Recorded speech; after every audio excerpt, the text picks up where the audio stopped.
Thank you, Liz and Marie and Claire for framing this. Let me try to, in a way, complement this by offering pretty much an outsider perspective. I'll focus specifically on the GCM because that's what I've been primarily involved with, but I will come a little bit to some of these issues of the coherence or the complementarity between the two compacts.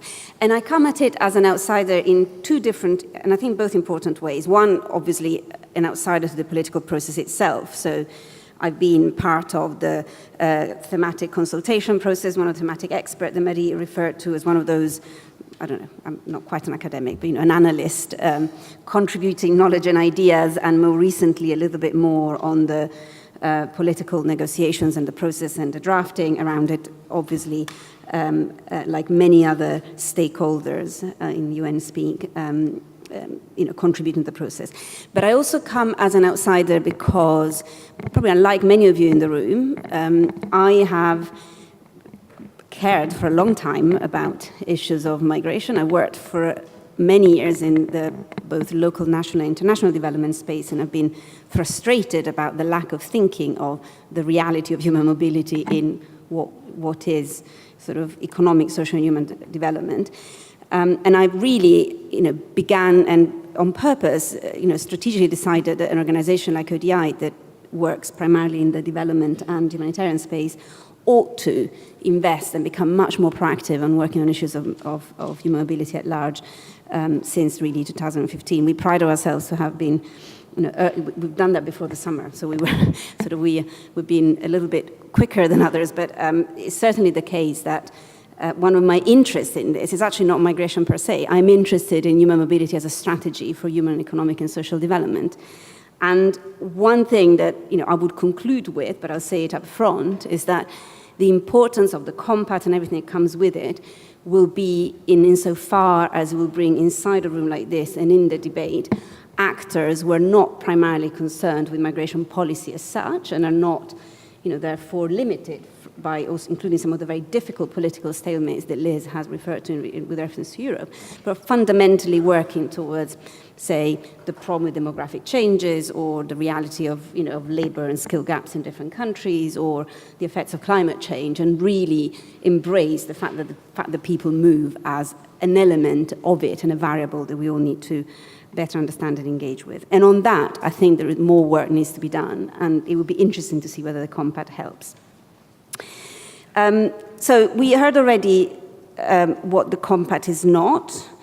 And let me say that as an outsider, as an analyst, it would be easy enough for me to say a big waste of time, right? It's non-binding, his mandate is legally very non-existing or very weak, and I would add something that's not come up thus far, but it has almost no money behind it, potentially. So what's the point?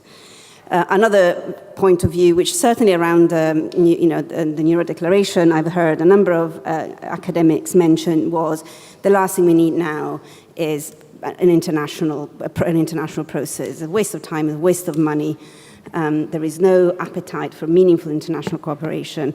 Let's just do things on a case-by-case basis or bilaterally where things can be sorted out.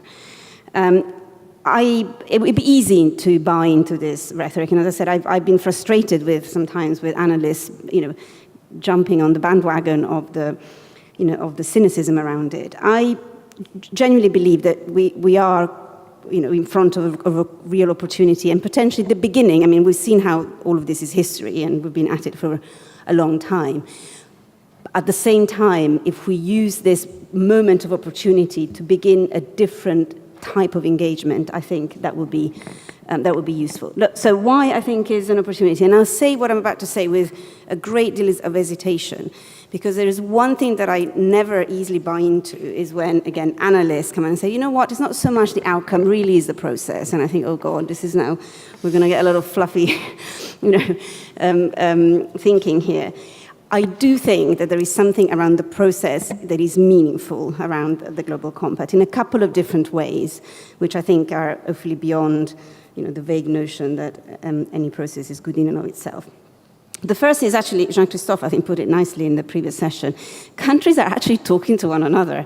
Now, seems like a low bar, but in the context of a region like Europe where everything is falling apart, the fact that there is a space where countries in Europe are actually talking either bilateral between themselves in a different context than some of the very difficult conversation in Brussels, for example, is useful. The fact that Morocco is talking and Tunisia are talking to European partners is not minor. And I would say, Maria, I very much agree that there's been states' engagement all along, and you said particularly in the political negotiation. I was very impressed by the level of engagement during the consultation process itself. And some of it has not been just the amount of engagement. Some of it has been also the innovation. I mean, I was in Puerto Vallarta at the end of the consultation process, and I was asked to chair something called, ambitiously called the TED Talk session there. And it was a bit of a game, but frankly, frankly, as a chair, it was very difficult to have member states who say anything that wasn't written down in advance or to truly engage. But the co-facilitators have managed to create something slightly different about the consultation process that I did think has a positive effect in terms of creating some genuine learning, both from outsiders, but also between states. In Puerto Vallarta, it was remarkable how much bilateral meetings and bilateral negotiations were already going on in the phase where everything was easy and hunky-dory because it was not political yet. I did see the co-facilitators walking out of the conference center with the box full of all the member states could put in suggestions for the compact, as in a little anonymous cards that were then considered as part of the drafting process. Now, whether they were or not, I'm not sure, but people bought into this way of working. Political process, we're in the middle of it. I haven't been involved, I haven't followed so closely the last couple of negotiations, but those who have come back from New York with a sense of optimism, having gone through, I think, a session where it all felt like states were just not going to agree on anything. So it feels like the negotiations has become more constructive. One insights for me from the UK perspective, a country that has domestically zero appetite for anything that is related to greater engagement on migration issues, whether it was Windrush scandals or something else. As a result, within the UK at the moment, there is certainly no need to be particularly difficult on negotiating an international framework, particularly a non-binding one like the GCM. And in fact, it plays an interesting counterbalance of what has been the focus of the so-called hostile environment domestically. Similarly, as I said, I haven't been in the room myself, but it sounds like after the very difficult and tense European dynamics at the consultation with the Hungary position, the inability of the member state to speak with one common voice, it sounds like in the last round there has been some progress and some finding some common views. So this is not about being over-optimistic about it. It's just that the political process is real, and like all political processes, it is playing out with his own time and his own logic. But it's not collapsing and is moving towards, as Marie said, what at the moment looks like an adoption, hopefully with all states but one. But it is true that a number of states have been formally threatened until very recently to pull out, and in fact, that's not quite happened yet. One aspect of the political process that I've been a little bit disappointed by, or rather I find myself being a bit too naive on, I was really looking forward to this being a different negotiations with the countries from the global south playing a different role, because finally the topic at hand was something where they had the upper hand, where it politically was salient to them and where they really had something to threaten Europe and the rest of the world with. It's not quite happened that way. It feels that there is a fairly traditional split between, certainly a lot of sub-Saharan African countries and Europe and the Western world. It replicates, I think, unhelpful dichotomies between sort of rich and poor countries, donor and recipients, countries of origin and destination. It would have been helpful in my mind to have a language emerging that could begin at least to undo these dichotomies. Not quite happened yet, and I'll come in a minute to the objective that has been added to the compact in the last round, objective 23. The very last point on process, which is where I continue to find it interesting, it is on implementation. There is a great deal of discussion around the follow-up and review and the role of different UN agencies and some of the formalities around it, the enthusiasm for the UN network announcement. What I think is genuinely exciting is that partly because this is not legally binding, and because it's frankly a political process leading to a politically negotiated document that, as Liz said earlier, countries really care about because, and this is the previous session again, because it's salient. It's a politically salient agreement.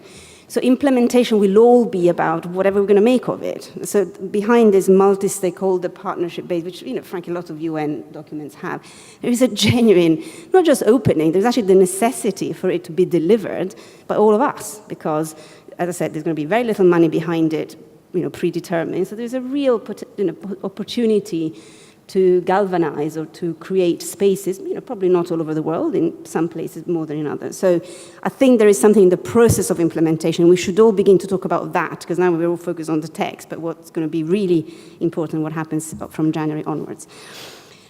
Very rapidly, the text. Everybody has been, at the moment, everybody is dissecting the draft, and particularly civil society organization, what they like, what they don't like. As I said, what is striking is that people remained optimistic. When it first came out, the most common comment I heard was, oh, it could have been so much worse.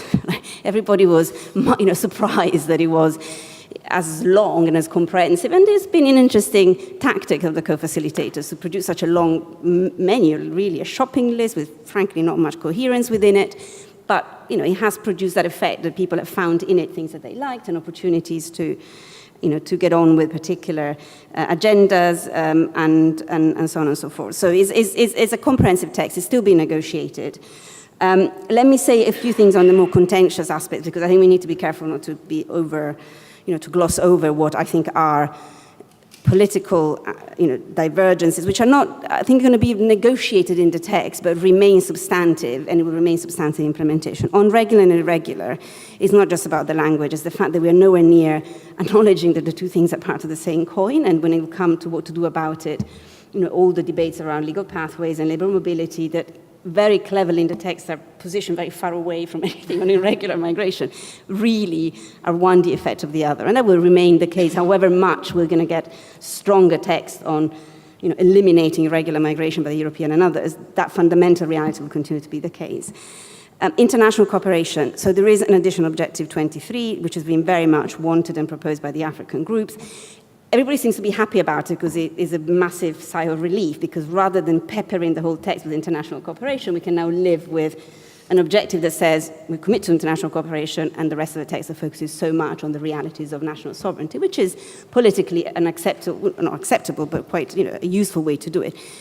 I think there is a problem with a framework that should be about international cooperation that is based on the Agenda 2030 and a number of existing frameworks for international cooperation, to require a separate objective of international cooperation that acknowledges that certain countries have particular needs and particular capacity and particular needs, particularly in relation to funding and other matters. So, politically, a clever way through, a bit disappointing for the international community, the fact that that's still the reality of the limited appetite for genuine international cooperation and mutual collaboration in this.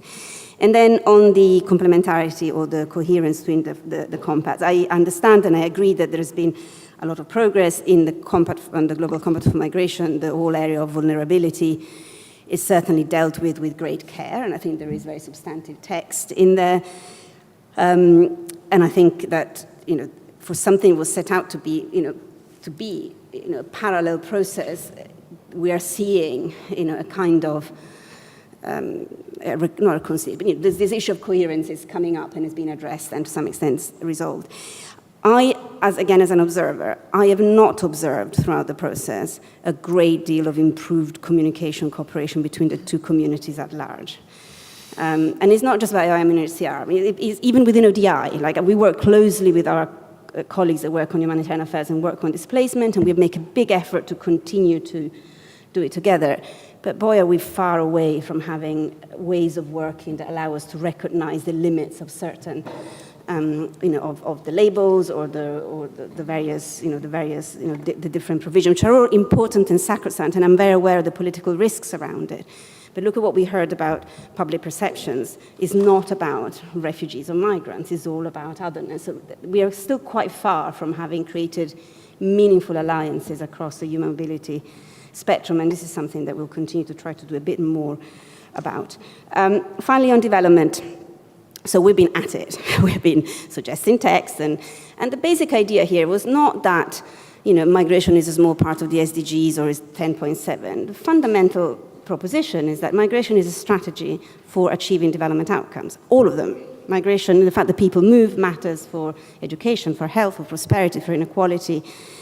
And there was a great deal of interest in the consultation phase, and certainly, for example, the Mexican ambassador, co-facilitator, has been very strong in emphasizing this holistic, this all-round approach. And in the text, we have as a basic principle, founding principle, some statements and some language that also has improved in the drafts around it. And then the core of the text goes back to have objectives that are all about development, is about reducing, eliminating root causes, or at best, diaspora and remittances. Now with Objective 23 is back in the game, so there is plenty of acknowledgement. Again, we're quite far from having found a genuine way to say, let's embrace the fact that the reality people move is something that leads to development outcomes. It can be, it can be both a driver and an engine of development and a challenge, an obstacle if not managed correctly. There is still, and again, between the two communities, there is still certain misunderstandings, and I'm still failing to get genuine interest from development actors to participate in migration conversations. Although I really hope that when it comes to implementation, we'll stop calling it migration. We'll have conversations around nurses, around climate change, around other things where the reality of movement hopefully will become more central. That's what I'm trying to do, to try to get it on the agenda of others so that we can unlock the political stalemate that, as you said, we have in Brussels and elsewhere. And I think with that call for going beyond migration policy to some extent, and comments, and I've been provocative on purpose so that you can prove me wrong. Great, and I completely agree with you that there has been an extraordinary opening up of different policy areas. In the work on migration, it's now become a whole-of-government endeavour, but whole of government and still fragmented. And I want to come back to you because you sort of said this has been a process that's been helpful in terms of building trust across nations and building trust certainly across some policy areas. In some ways, the Hungarian stridency and the US pulling out of the compact has masked some of the quieter conflicts that have been going on. And one thing I wanted to ask you is, how much are you concerned about the fact that while there may be consensus reached amongst a certain constituency of actors who negotiate in New York, that there is an increasing divergence when it comes to the different policy portfolios at national level that is becoming harder and harder to resolve? I mean, we've seen this in terms of, the External Action Service felt obliged to try and table legislation that the EU would come to a QMV resolution on whether to agree to the Global Compact without having consulted any of their colleagues in neighbouring portfolios, and suddenly found there wasn't the support for that they thought there was. And there really is a certain amount of fragmentation happening there. And I absolutely agree with you that there needs to be more of this consensus building and more of this drawing from different portfolios and being able to come to stronger working arrangements. But my sense is that while it's coming together at one level, it's moving further apart in another. Yeah.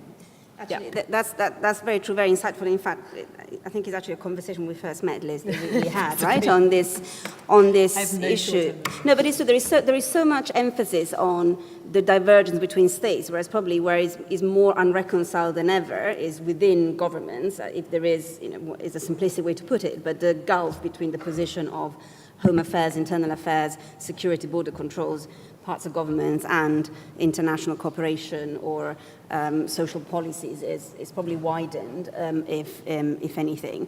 And there are limits to what this process can do to what are fundamentally national, national issues. And coherence, policy coherence, is as much as process versus outcome. One of the things that sends alarm bells because it basically means nothing.